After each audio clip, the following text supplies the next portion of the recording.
લીબિયામાં 18 દિવસ ઘરમાં પૂરી અમારી ફરતે કરંટ ગોઠવ્યો હતો। આ શબ્દો છે લીબિયામાં બંધક બનેલા કિસ્મતસિંહ અને તેમના પરિવારના। 29 નવેમ્બરના રોજ દુબઈ અને ત્યાંથી વાયા પોર્ટુગલ થઈને યુરોપ જવા નીકળેલા મહેસાણાના બદલપુર ગામના દંપતીને દીકરીની સાથે લીબિયામાં બંધક બનાવાયા હતા, જેમાં ખંડણીની રકમ ₹85 લાખ આપી તેઓ ઘરે પરત ફર્યા છે। ત્યારે દિવ્ય ભાસ્કર ડિજિટલની ટીમે તેમના ઘરની મુલાકાત લઈ પરિવાર સાથે વાત કરી।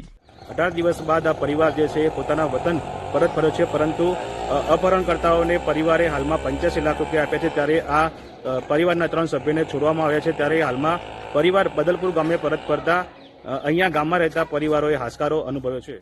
અપહરણકર્તાઓએ કિસ્મતસિંહ, તેમના પત્ની હિનાબા ચાવડા અને 3 વર્ષની પુત્રી દેવાંશીબાને બંધક બનાવ્યા હતા। ત્યાં તેમની સાથે થયેલા વર્તનની આપવીતી જણાવતા તેમણે કહ્યું, એમના રૂમમાં પૂરી રાખતા, જમવાનું આપી ના આપી। આખો વિડીયો જોવા માટે ડાઉનલોડ કરો દિવ્ય ભાસ્કર એપ।